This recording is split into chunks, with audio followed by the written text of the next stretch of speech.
Hi friends, my name is Leslie, I'm a Dominican, I live in Poland, and today is Polish Independence Day. So happy Independence Day guys, you guys have really fought for it, so take a moment, enjoy it, and yeah, today we are gonna be talking about sometimes when I think that the Polish people were just badasses.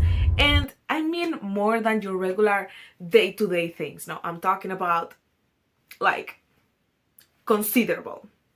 Which, to be honest, there was so many things to choose from because Polish people have just been put through so many things that it's like you're either a badass or you die.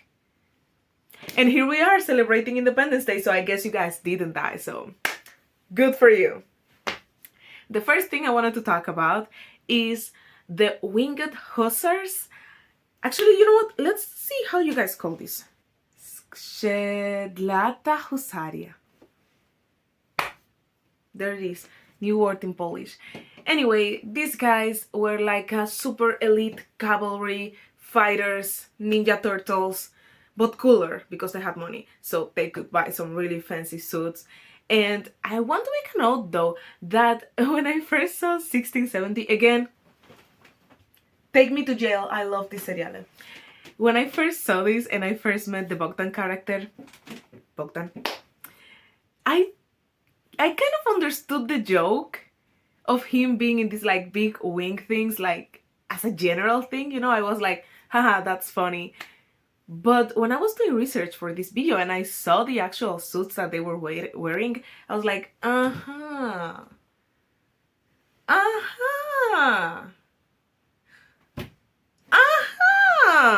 So there you go. And basically, as I was reading, it was like a bunch of Serbian guys, and then the Polish king was like, this is something I would like to have in Poland actually. So they brought the concept here, and then a bunch of like noble people, they were volunteering to be part of this elite force. And this is also why they had such nice clothes, because there was a lot of noble people, and then just they bought everything on their suits, which were really fancy, as you can see. The only thing that the state was providing was this thing that you throw, that I should know the name of, but I was reading this in Spanish, so forget my Spanish. And and they were really famous because there were a lot of battles where they were completely destroying the enemy. There were some other battles where they were completely destroyed. And something really cool is that it was not only the men that were completely badasses, it was also the horses. Like, these were horses that were specifically bred to be like, I don't give a f, let's just go to battle. And there was actually even like a death penalty if you sold these horses to someone that was outside of the Polish-Lithuanian Commonwealth, because it was like, these are our prized horses that we take to battle with. Completely understandable. And these guys, the only thing is that because they were self-funded mostly, like it was kind of like an honor to go there and be part of this elite force for nobles. Well, of course, as there was a decline later on, people were like, do I really want to spend my own money to go and fight and maybe die? I don't know, you tell me. And well, they eventually just kind of faded away. But we can never take Vienna away from them. We will always have Vienna, they said. The next badass story I have for you is actually the perfect mix of talent, being brave and badass, timing, and just luck, I think. So the next person that I want to talk about is Marian Rejewski. And this guy, you know, like Alan Turing gets all the fame, but these guys, he deciphered the Enigma cipher machine from Germany in the late 1930s, which, if you know what's about to happen, you know why that's a good thing. So my guy here was a mathematician and a cryptologist, and with the help of some documents that they got from France, he was able to decode the machine. Over the next 7 years, Mariam and his colleagues Jesse Ruszewski and Henryk Segalski were working on how to keep decoding this machine even as the Germans were doing modifications, trying to complicate the things, they were like working on that. And then, eventually, just as the war was about to officially like break, they were like, we need to share this knowledge with someone else because looks like we're about to get. So they went ahead and shared that with the French people, and this was eventually a really important information, really important things that allowed the Allied troops to like see what's going on and be able to know what was the next move. Before spying through drones and like, I don't know, Elon Musk internet, that was it.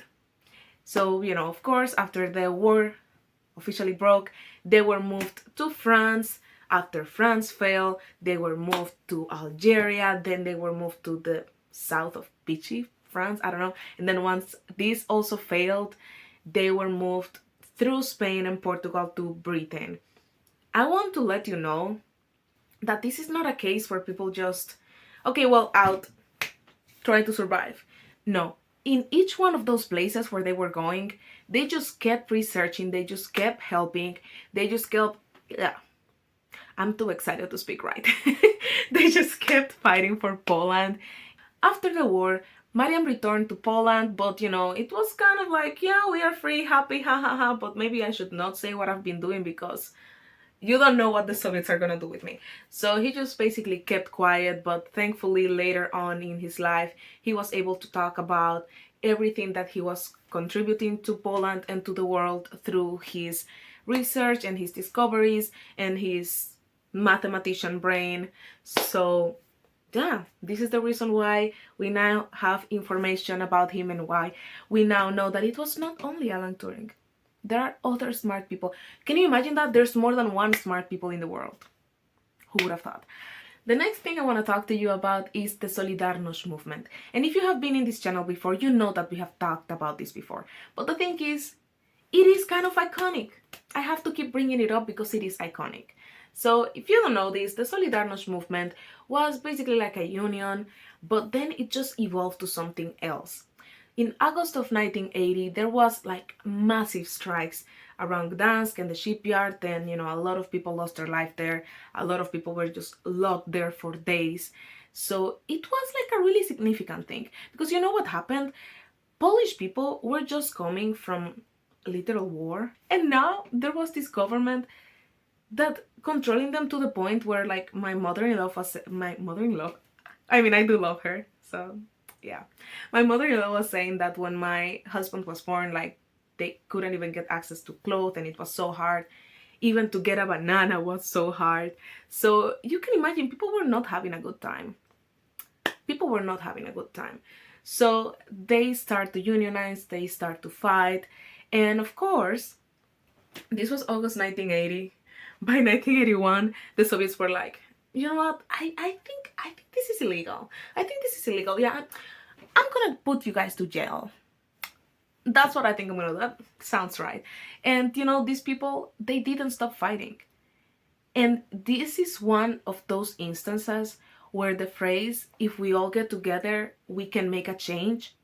If you wanna make the world a better change, take a look at yourself and make that change. Sorry. I'm actually talking about something really serious here. Never mind. The point is that this is one of those instances where this phrase, like if we get together we can make a change, was actually true. And especially looking at the state of the world today, we know that this is not always the case.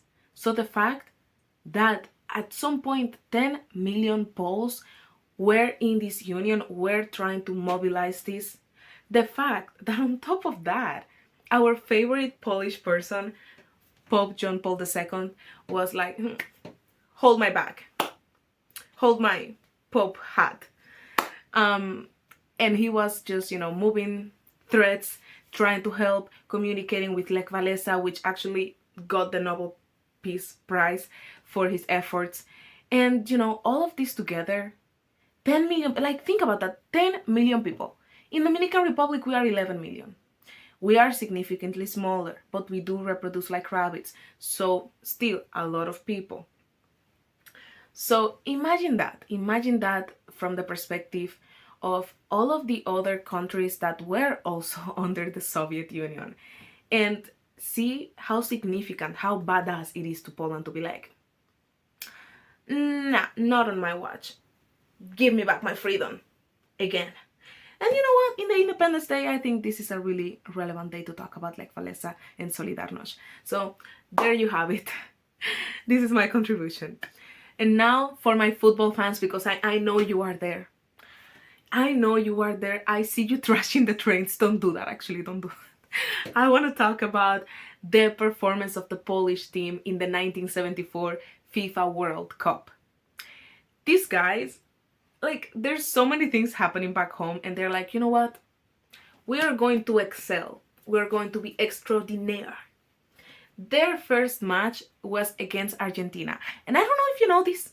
I mean, I'm sure you know this way better than me because I don't really follow football. But even as someone who doesn't follow football, I know that when you're talking with Argentina, it's like you're talking with people who know their things and who are really passionate about their things. So in their first match, you have Grzegorz Lato in the 7th minute making a goal, and then in the 8th minute you have Andrzej Szarmach making another goal. At the end of the day, this was like a 3-2, which again, we are talking big teams here. Then they went ahead and completely demolished Haiti, like 7-0. They showed up and they say, let me show you how to play this game. They completely demolished them. And then went ahead to win against Italy, another one of the heavy hitters. And the tournament's golden boots, which is like the highest scorer of the tournament, went to Grzegorz Lato, which made 7 goals. Poland went to finish on the 3rd place, which proves to you, once again, that when Polish people decide that they will do something, they just do it. I also want to have some memorable mentions that we have already talked about in some different videos, but I just think that they are so cool that they deserve to be brought up again. We have the scientist that has put all of Poland fighting for the name Skłodowska. That is Marie Skłodowska-Curie. I don't know, if you don't know who Marie Curie is, where have you been living? So Marie Skłodowska-Curie, she discovered polonium and radium, and also just radioactivity as a general thing. And not only that, but she was also so strongly fighting to preserve her Polish identity. That is something that's completely badass as well. We also have Nicolaus Copernicus, which again we have mentioned in another video, but he was one of the first ones to dare to say that actually the Earth is orbiting around the sun. Like, we might look like the center of the universe, but we are definitely not. I also want to make a mention for the Warsaw Uprising. I know that a lot of people have conflicting emotions about this because of how it went, but still, I think you cannot deny the braveness of the people who just, decided to at least try. And I think we also need to understand that it was kind of a desperate moment. So, I do think that it's easy from the position of being in peace to say, oh, I would have done this or that. So I still want to recognize that, and I still want to commend these people. And last but not least, I want to mention Witold Pilecki, who infiltrated into a concentration camp just so he could spy and get some information on what the Nazis were doing. So yeah, this is all of my badasses, Polish moments and Polish people in history. If you have any other that you would like to share with me, please drop them in the comments. As I said, I love to learn. I love to learn about Polish culture, and it was nice to talk about something that it isn't music, huh? So if you like this kind of content, also please let me know. If you like these kind of videos, you can go here or here. If you like me, you can go ahead and subscribe to my channel here. It really helps me to grow and keep motivated and making cool videos. And that's it. I'll see you guys on the next one. Bye!